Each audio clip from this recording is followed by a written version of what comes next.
ED અને CBI જેવી કેન્દ્રીય તપાસ એજન્સીઓમાં ઓળખાણ હોવાનો દાવો, અટવાયેલા કરોડો રૂપિયા છોડાવી આપવાની લાલચ અને પછી કરોડોની ઠગાઈ. અમદાવાદમાં એવો જ એક હાઈ પ્રોફાઇલ ઠગ આખરે ક્રાઇમ બ્રાન્ચના હાથે ઝડપાયો છે. આરોપી કોઈ સામાન્ય ઠગ નહીં, પરંતુ લોકોને મોટી મોટી સરકારી એજન્સીઓમાં પોતાનું સેટિંગ હોવાનું કહીને કરોડો રૂપિયા પડાવતો નટવારલાલ હોવાનું સામે આવ્યું છે. આખરે શું જ સમગ્ર મામલો, આવો વિગતે વાત કરીએ આ અહેવાલમાં. નમસ્કાર, હું છું આસિફ કાદરી અને સ્વમાન સાથે તમારું સ્વાગત છે. અમદાવાદ શહેરના ક્રાઇમ બ્રાન્ચે પિયુષ કુમાર ઉર્ફે સુનિલ પટેલ નામના શખ્સની ધરપકડ કરી છે. આરોપી સામે ગંભીર આરોપ છે કે તેને ફરિયાદીને ઈડી દ્વારા જપ્ત કરાયેલા 11 કરોડ 90 લાખ રૂપિયા છોડાવી આપવાની લાલચ આપી હતી. આ માટે તેણે ઈડી અને સીબીઆઈના ઉચ્ચ અધિકારીઓ સાથે સીધી ઓળખાણ અને સેટિંગ હોવાનો દાવો કર્યો હતો. આરોપીએ વિશ્વાસમાં લઈને ફરિયાદી પાસેથી તબક્કાવાર 3 કરોડ 98 લાખ રૂપિયા પડાવી લીધા હતા, પરંતુ રૂપિયા લીધા બાદ ન તો કામ કરાવ્યું અને ન તો ફરિયાદીને રૂપિયા પરત આપ્યા. આમ વિશ્વાસઘાત કરીને કરોડોની ઠગાઈ આચરી હોવાનું તપાસમાં સામે આવ્યું. ક્રાઇમ બ્રાન્ચ તપાસમાં વધુ એક ચોંકાવનારો ખુલાસો થયો કે આરોપીએ ઠગાઈના નાણાં સગે વગે કરવા માટે અન્ય એક વ્યક્તિ સાથે 3 કરોડ 32 લાખ રૂપિયાની લોન એગ્રીમેન્ટ પણ કર્યું હતું, જેથી નાણાં વ્યવહારોને કાયદેસર હોવાનું દેખાડી શકે. આ મામલે આગળ વાત કરીએ પહેલા અમદાવાદ ક્રાઇમ બ્રાન્ચના પીઆઈ હાલ શું કહી રહ્યા છે એ સાંભળી લો.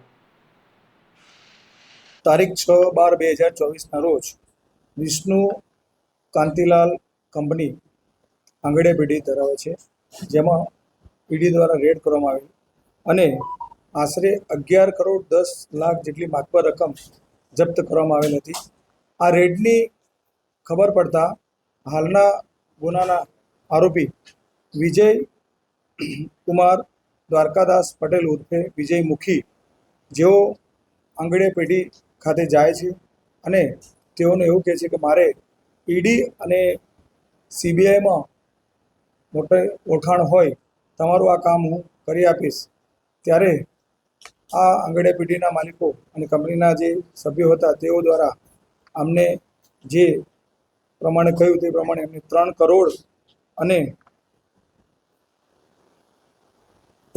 અને 18 લાખ જેટલી રકમ આ વ્યક્તિએ અલગ અલગ ટોકનો આપીને મેળવેલ છે. આ વ્યક્તિ દ્વારા આશરે 6 થી 8 મહિના દ્વારા એમનું કામ થયેલ નહીં, તો આ કંપનીના માલિકો દ્વારા વિજય ઉર્ફે મુખી નો સંપર્ક કરેલ અને એમને જણાવેલ કે અમારું કામ થયેલ નથી, તો જો કામ ના થાય તો અમારા પૈસા અમને પાછા આપો. ત્યારે તેને એવું કહ્યું કે તમારું કામ થઈ જશે, પરંતુ એને કોઈ યોગ્ય જવાબ ના આપેલો. આ બાબતે ક્રાઇમ બ્રાન્ચ ખાતે 198/2026 મુજબનો ગુનો દાખલ કરવામાં આવેલ છે અને આ ગુનાના કામે વિજય ઉર્ફે મુખી દ્વારકાદાસ પટેલને અટક કરવામાં આવેલ છે અને નામદાર કોર્ટ દ્વારા દિન 6ના રિમાન્ડ પણ મંજૂર કરવામાં આવેલ છે.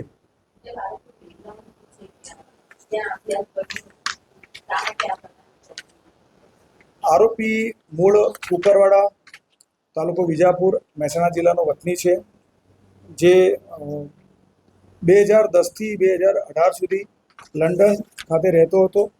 ત્યારબાદ 2021 થી વનાતુ સિટીમાં ગયેલ અને વનાતુ દેશનો ત્યાં સિટીઝનશીપ મેળવેલ દ્વારા અને તેની વનાતુની રાજધાની પોર્ટ વિલા ખાતે રહેતો હતો. સને 2021થી પરત આવેલ છે અને ઓસીઆઈ એટલે કે ઓવરસીઝ સિટીઝન ઓફ ઇન્ડિયા તરીકે હાલમાં ભારત ખાતે રહે છે. આ વ્યક્તિ પોતે મોટી એજન્સીઓ સાથે સંપર્કમાં છે અને આવા ઘણા બધા લોકોના એને ચીટિંગ કર્યા છે. આ ચીટિંગ બાબતે કડી પોલીસ સ્ટેશનમાં ગુનો દાખલ થયો છે, સાંથલ ગાંધીનગર ગુનો દાખલ થયેલ છે. તદુપરાંત લખનઉ ઉત્તર પ્રદેશ ખાતે 120 કરોડના ચીટિંગના કેસમાં પણ એને આશરે 2 થી 3 મહિના જેટલી જેલ કાપેલ છે.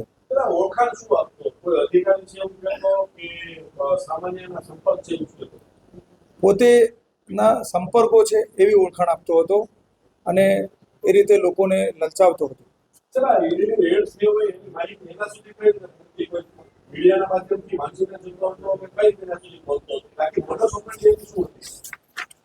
આ જે ફરિયાદી વિષ્ણુ કાંતિલાલ કંપની છે એની પેઢી 16 કલાક કોમ્પ્લેક્સ સીજી રોડ ખાતે આવેલ છે અને આ આરોપી છે તેનો પાડોશી ગામનો હોય, એટલે કંપનીના માણસો દ્વારા કોઈ ચર્ચા થયેલી હોય અને આ વ્યક્તિ એ વાતને સાંભળીને ત્યાં ગયેલ હતો.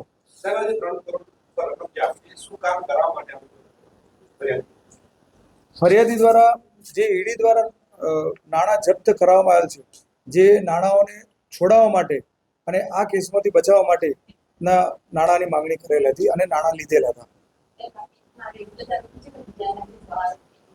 આના સિવાય બીજા 3 આરોપી છે, દર્શન બેદ, સુધાંશુ ઝા અને એક બીજો અન્ય આરોપી છે. કુલ આખી એક સિન્ડિકેટ છે અને આ લોકો દ્વારા ઘણા બધા લોકોને છેતર્યા હશે. તો હું આપના મીડિયાના માધ્યમથી તમામ જનતાને જણાવવા માંગુ છું કે આ વ્યક્તિઓ દ્વારા કોઈ અન્ય લોકોની અન્ય છેતરપિંડી થઈ હોય તો ક્રાઇમ બ્રાન્ચ અમદાવાદ શહેરનો સંપર્ક કરશો.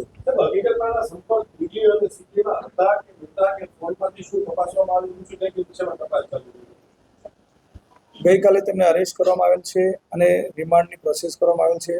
હાલમાં હજુ એમનું ફોનનું અને આગળની તપાસ હજુ બાકી છે, પરંતુ એ વ્યક્તિઓને આ રીતે પોતાની ઓળખ આપતો હતો. એ હજુ તપાસમાં બાકી છે. પોલીસની તપાસમાં સામે આવ્યું કે આરોપી વર્ષ 2021માં ભારત છોડીને વિદેશ ભાગી ગયો હતો અને ત્યાંનું નાગરિકત્વ પણ મેળવી લીધું હતું. ત્યારબાદ વર્ષ 2022થી ઓસીઆઈ એટલે કે ઓવરસીઝ સિટીઝન ઓફ ઇન્ડિયાના કાર્ડના આધારે ભારતમાં રહેતો હતો અને ક્રાઇમ બ્રાન્ચના જણાવ્યા મુજબ આરોપીનો ગુનાહિત ઇતિહાસ પણ લાંબો છે. કડી પોલીસ સ્ટેશનમાં તેની સામે છેતરપિંડી, ખોટા દસ્તાવેજ અને આઈટી એક્ટ હેઠળ ગુનો નોંધાયો હતો. જ્યારે સાંથલ પોલીસ સ્ટેશનમાં પણ વિશ્વાસઘાત, છેતરપિંડીનો ગુનો.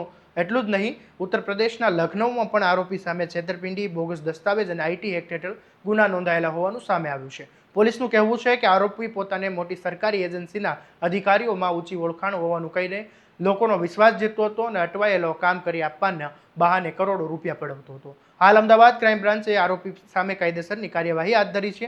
હવે સમગ્ર ઠગાઈમાં અન્ય કોઈ વ્યક્તિની સંડોવણી છે કે નહીં, તેમજ આરોપી અન્ય કેટલા લોકોને શિકાર બનાવ્યા છે તે દિશામાં પણ તપાસ આગળ વધારવામાં આવી રહી છે. આવા જ વિગતવાર સમાચાર અને અપડેટ માટે તમારા સ્વમાનને સબસ્ક્રાઇબ કરવાનું ભૂલતા નહીં અને આ વિડીયોને શેર કરી દેજો.